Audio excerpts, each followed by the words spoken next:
I never thought in a million years that I would be happy to say goodbye Tebow mania. When it comes down to the simple fact of Tim Tebow leaving, I'm actually not happy at all to say it. But within the past few weeks, I've grown to become very angry with Tebow fans. It all started when Von Miller sent out a tweet that read, "I would take a huge pay cut to get Mario Williams and Peyton Manning. I just want to win." Most football fans would be blown away by that statement. A young pro athlete saying that money doesn't matter as long as he won a Super Bowl is unheard of.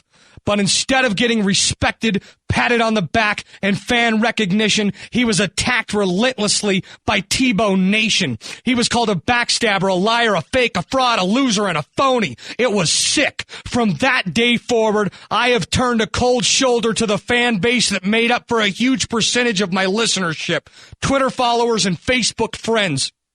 Before I get carried away, which I totally plan on doing, I must say that I am not talking about all of Tebow's fans, but I am talking about a large percentage of them. There are the football fans that loved watching him and believe that he can make it on the football field. They are fine with me. There are the Broncos fans that supported Tebow because he was a Bronco and will now root for Peyton Manning. I'm okay with them too. The spineless losers that I'm talking about are the people that didn't watch much football until they laid eyes on Tim Tebow. They are infatuated with everything he does and swing off of his every word. These fans don't care about anything else but Tim Tebow. Nothing is his fault, and NFL methods that have been used for decades cannot be applied to him. They have no understanding of the NFL and feel like everybody owes Tim Tebow something. I would be failing Bronco fans if I did not mention that these same fans are the ones that walk into each conversation with an elephant-sized sense of entitlement. Because they never watched Broncos football or paid much attention to the NFL, these people actually feel like the Broncos were nothing before Tim Tebow got here. Apparently, the storied AFL franchise with 6 Super Bowl appearances, a Hall of Fame quarterback, and the stadium called Mile High was unheard of before Tim Tebow showed up. That's how ignorant these people are. By the standards of these people, replacing Tim Tebow with arguably the greatest quarterback of all time is not fair, and it's immoral. John Elway said that Tim Tebow would be the starter going into training camp, and because he has now traded him, he's an evil, rotten scumbag. Before we touch on the disgusting, ruthless, and thug-like behavior that John Elway has been attacked with, I have to make it clear that just because you disagree with John Elway doesn't mean that I'm putting you in this same category. My belief is that if you have a football reason for your opinion, I accept that as a sports opinion, and we can then discuss that like adults.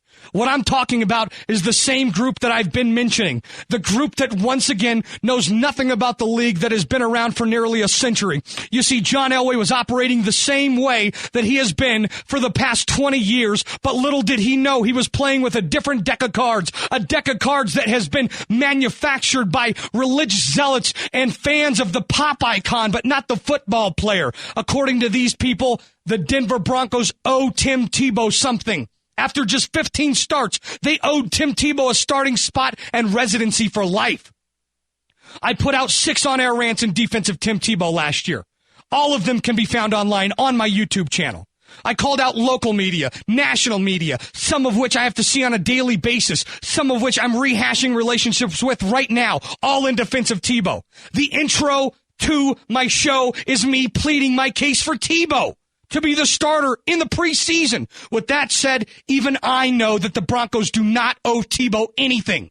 If the Broncos didn't owe the legendary Steve Atwater a contract before shipping him off to the Jets after a decade on the Broncos roster, then they certainly don't owe Tebow anything.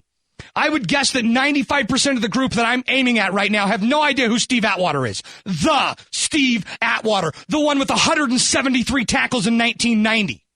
The one who is responsible for the hit-herd round the world, ended Christian Okoye's career, the Nigerian Nightmare, the guy who knocked out 3 players at once during the Denver Broncos' triumphant first Super Bowl win. Atwater is just one of the small stories in a library full of NFL books that contain these situations, folks.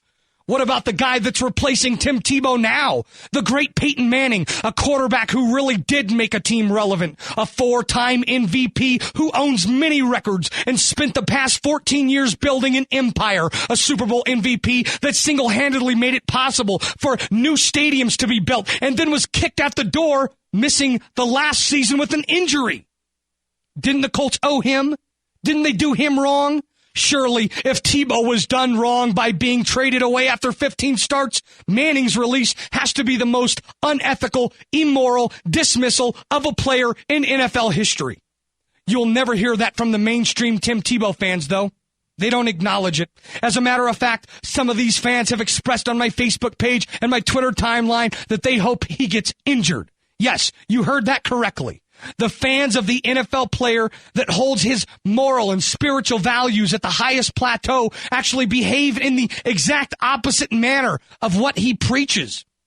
Colin Daniels, a good buddy of mine from SouthStandsDenver.com, he sent the final dagger into my heart a few days ago. The fans that I had grown so close to had already disgusted me after the bashing of Demaryius Thomas and Von Miller on any social media application that they could get their hands on. But I was about to step upon the final straw, folks. Colin clicked on John Elway's Twitter account one day and started filing tweets that Tebow fans had sent to Mr. Elway in a 4-hour period.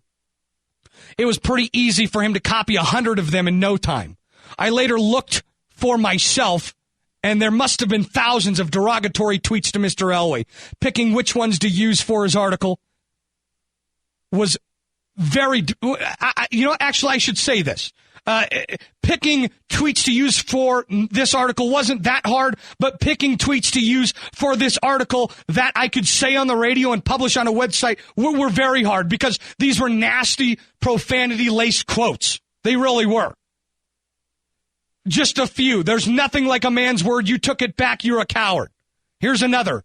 You're the most arrogant sports player ever. Don't be jealous. You think this guy or this girl watched a lot of football? She called him a sports player.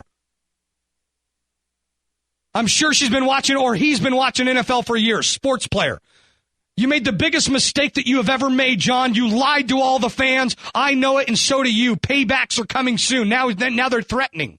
You suck at trading Tebow, you fat, inglorious 4-letter word. Your team will go 0-16. That's just a few of the nice ones. These thugs are running rampant, attacking anything that they can. They honestly believe that the Broncos owe Tim Tebow. They don't get it. They don't want to get it. This is the NFL. It's big business full of moving pieces.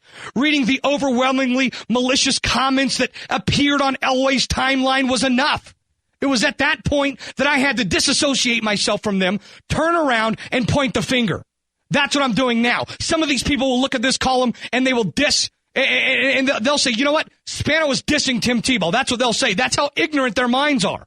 The fact is that I love Tim Tebow. I don't think that he's just a great guy who would marry my daughter one day. I think he's a kick-ass football player that makes for one hell of a show.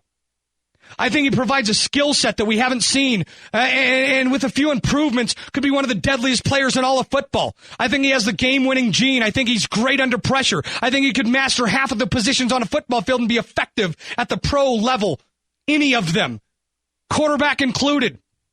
As many of you know, I am as impressed and blown away by Tebow as I am about any player that I've ever seen. Call me crazy, call me stupid, say I don't know football, that's okay. But I think he's going to win a Super Bowl one day. That's how much I believe in the man that I have called Super Timmy for the past 12 months. But what's funny is that I have just upset everybody who hates Tim Tebow and everybody who loves Tim Tebow in the same rant.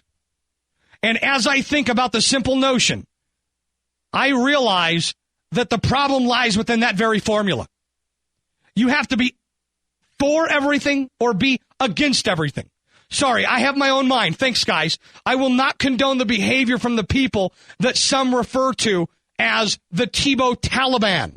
It is my opinion that this is one of the prime reasons that Tim Tebow is not a Denver Bronco anymore. The circus is just too much. I also believe that this is why John Elway got rid of Tim Tebow within 24 hours after Manning came to town.